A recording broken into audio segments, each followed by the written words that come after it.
Que erros cometemos na cociña que nos poden custar ollo á saúde.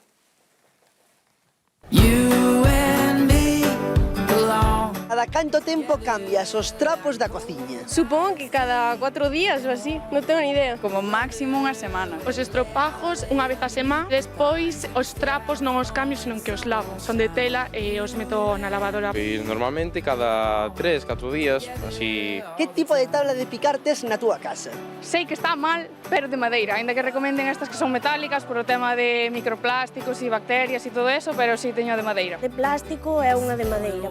Sarténs, témolas tamén de aceiro e antiadherentes. Antiadherentes, que é verdad que temos cuidado a hora de non raspalas para que non salga o antiadherente, pero é complicado. Eu non lles boto aceite porque xa as uso de acero inoxidable. Claro, que tipo de sartén mercamos? Cada canto cambiar os trapos de cociña, cousas que facemos mal e non podemos subestimar estes erros. Para nada, porque ao final que temos na cociña? Alimentos. A que facemos con esos alimentos? Comémolos, cociñámolos e comémolos. Bueno, máis ou menos cociñamos, pero ao final vámolos comer. Entón, claro, se os materiales que empregamos para cociñar e comer eses alimentos non están en bon estado, ao final pagámolos coa nosa saúde. É que teño este problema de estómago, non sei onde virá, é que non saio do baño, non sei que comería mal, pois igual o problema telo na túa cociña, que o que estás empregando para cociñar está contaminado. Claro, está contaminado. Bueno, pois imos imaginarnos que estamos aquí, Tima e Seu, na cociña, con todos estes elementos que temos aquí por riba da mesa que lles resultarán pois familiares, e imos a empezar preguntándonos por un deles, moi común, o estropallo, non? O mítico estropallo de cociña que moitas veces ten vida propia xa nas casas. Está empadronado na casa. Xa se empadrona nos dos domicilios. A ver, pregunta que imos lanzar. Estropallo, pensen vostedes na casa. Cada canto tempo dirían vostedes que hai que cambialo? A ver, unha porra, vayan pensando vostedes na casa. A ver, que variables podemos establecer, querido Héctor? Claro, aquí hai que ter en conta varias cousas. Primeiro, por exemplo, se temos lavalouzas ou non. Hai xente que ten lavalouzas e que apenas frega a man, e que emprega o pouquiño. Hai xente que non, que frega todo a man. Veña, un me lanzar, unha vez ao mes. Unha vez ao mes? Cambiar o estropallo. E de estómago que tal vamos, ven? Non, para nada. Cada porque, canto. Mira, o estropallo é o elemento da cociña que máis contaminado está. Pensa que nun estropallo normal, se agora entramos nas casas dos galegos que nos están vendo e analizamos os seus estropallos de cociña, vai haber de media unhas 300 bacterias vivindo aquí no estropallo, aquí saludando todos os días pola mañá. E que é o problema? Que se o tiramos a tempo non pasaría nada. Medran, pero non no número suficiente como para que nos causen un problema de saúde.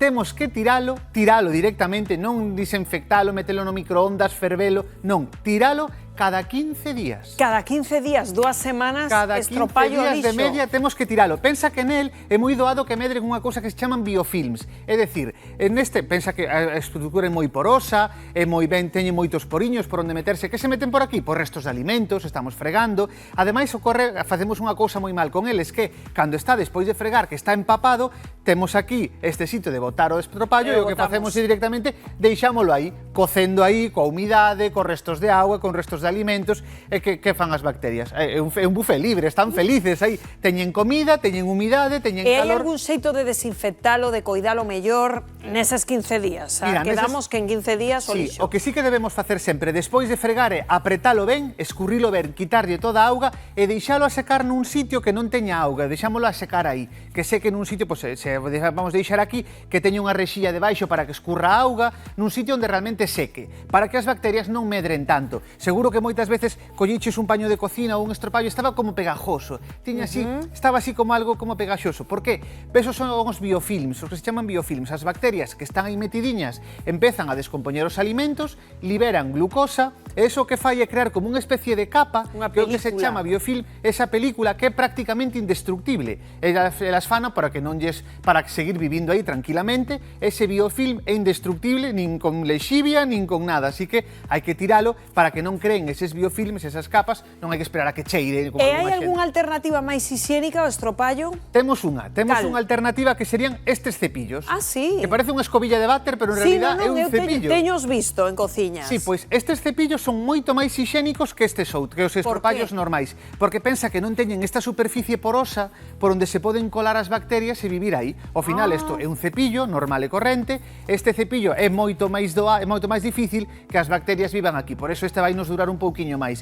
Pero podemos empregar este sin ningún problema, o clásico estropallo de sempre, pero eso sí, cada 15 días tirámolo e outro novo, que non son tampouco tan caros. Vale, veña, imos por outro elemento que temos todos na cociña, que son estes panos multicolor que mercamos no supermercado, que, primeira dúbida, querido Héctor, ten algún sentido que sexan de distintas cores ou é algo estético? Claro, non é algo estético, claro, non é dicir, bueno, me gústame máis o morado, gústame máis o azul. O violeta, o azul. Claro, a idea desto, a idea de facer panos con distintas cores é para que empreguemos cada pano para unha cousa diferente. É dicir, para que non esteamos mezclando panos. Por exemplo, este para secar as mans, este para secar os platos, o verde para secar as superficies, cada unha casa o que queira e para o que queira, para non andar mezclando, evitar esas contaminacións cruzadas. E, por exemplo, claro, se estivemos secando unha superficie con isto, logo, claro, ir a secar os platos nos que vamos a comer con este mesmo no que secamos por ali toda a superficie, pois non é moi hixiénico. Así que o ideal é eso, coller e directamente empregar un para cada cousa. E logo lavalos. Exacto, aí vou, vale. Empregamos un para cada cousa e que coidados, cada canto hai que cambialos, limpialos, tiralos? Pois non, neste caso non fai falta tiralos. Sí que podemos lavalos. Podemos coller a lavadora, poñemos máis ou menos a 40-60 graus e podemos lavalos aí sin ningún problema. Eso sí, de media, máis ou menos, cada canto.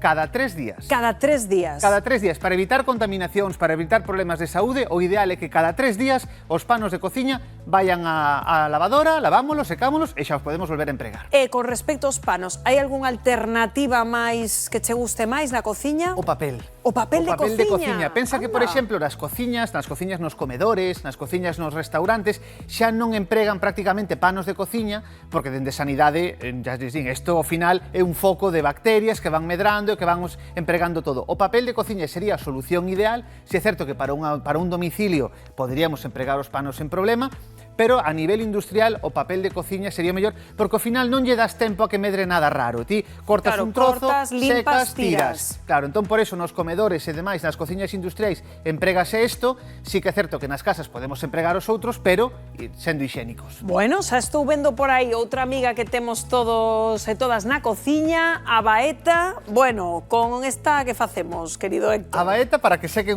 poñemos os vasos do revés, desamos cociñas por aquí que vayan secando. Claro. Que facemos? Humidade, calor, cantas veces empeza, incluso hai algunha por aí, algunha baeta en algunha casa que empeza a xerar mofos por aquí xa un pouquiño. Bueno, pois nos pisos de estudiantes, seguro. Aquí levan máis tempo ali que os propios estudiantes. Bueno, xa saben eles o temario.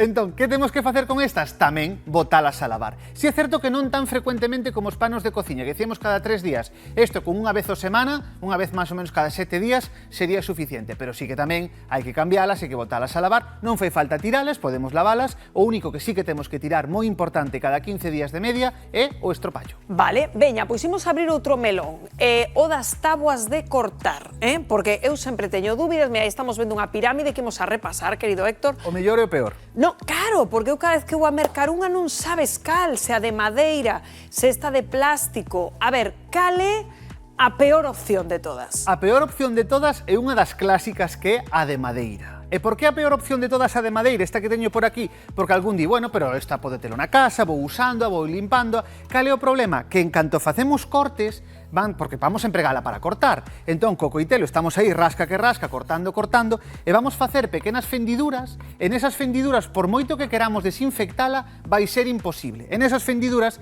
van quedando aí bacterias que nunca vamos poder limpar, que van empezando aí a medrar microorganismos. Por eso, as de madeira son a peor opción para ter na cociña, por eso, pero por as propias fendas que nos vamos facendo e que son moi difíciles de limpiar. E preocúpame ver a que teña unha casa a de plástico na zona vermella. A de plástico, claro, é outro clásico, está tamén na zona vermella, un pouquiño mellor que a de madeira, pero ao final tamén acaban ocorrendo dúas cousas. Primeiro, as propias fendas, na que é prácticamente imposible limpar, algún di, bueno, promételo no lavabaixelas a alta temperatura. Pero que ocorre coas de plástico? Que cando frotamos moito, estamos aí rilla que rilla, que acaban soltando microplásticos. Claro, acaban soltando microplásticos e podemos facer a proba na casa. Rascamos, mira, aquí xa está aí con puntiños brancos de plástico. Puntiños blancos. Claro, por que? Eses plásticos onde van? o interior do noso corpo. Ao final, todos estamos expostos, mira, aí están vese perfectamente eses puntiños brancos que quedaron aí na punta, nada, de rascar un pouquiño nada máis. Entón, ao final, que facemos? Que comemos estes microplásticos, que se suman xa aos microplásticos nos que estamos expostos no noso día a día, e ao final son perxudiciais para a saúde. Así que por eso, un pouquiño mellor que as de madeira, pero tampouco serían as ideais. Vale, e sorpréndeme a que tes aí na zona amarela tabas de cortar de bambú. Están moi de moda estas de bambú, e de repente aquí o problema é que ocorren dúas cousas. Se están feitas realmente de bambú, se son 100% bambú e original, son un pouco mellores porque as fendas é moito máis difícil realmente chegar a facer esas fendas como nas de madeira, por eso desinfectanse mellor. Cal é o problema? Que as de bambú normalmente o que levan é como un pó de bambú prensado, non é un bambú 100% real e natural. Entón tampouco acaban de ser a mellor opción. A mellor opción témola debaixo de todo, as raíñas. na base, as raíñas, que son as de metal ou as de vidro. Temos que buscalas un pouquinho, ás veces costa topalas nos bazares, non as venden moito, pero sí serían a mellor opción. Igual son un pouquiño máis caras, pero van nos durar moitísimo tempo e son as máis seguras porque son moi doadas de limpar. Bueno, pois anotamos este consello. E máis asuntos peliagudos a hora de comprar, que saía tamén moito na rúa esa dúbida. Aquí a teño, as tixolas. A polcar tirarnos o teflón con non teflón. A ver, explícanos aquí cal é a peor de todas. A peor de todas, a que tes na man, precisamente. É que sempre me boto perros e como fago de verdad. Esta, e por qué? A ver. Que ocorre co teflón? O teflón é un elemento que está moi ben e moi interesante porque é totalmente antiadherente, como todos sabemos. Ti botes aí a peituga de polo e non se vai pegar. Mentras no teflón non se dana, non habería ningún problema. O problema é cando, por exemplo, pois sin darnos conta, metimos unha espátula, metimos calquera cousa e se empeza a levantar un pouquiño o teflón, aí esa sartén fora. Olvidámonos desa tixola para sempre, por qué? Porque se empeza a levantar ese teflón, o teflón pertenece ao grupo dos chamados PFAs, que son os químicos eternos. É dicir, o problema é que estamos comendo eses trociños de teflón que son moi perxudiciais para a nosa saúde. Así que está ben mentras non se empeza a levantar, en canto se empeza a levantar de verdad, non recicledes este tipo de sartenes, hai que cambialas por outras, porque é moi tóxico.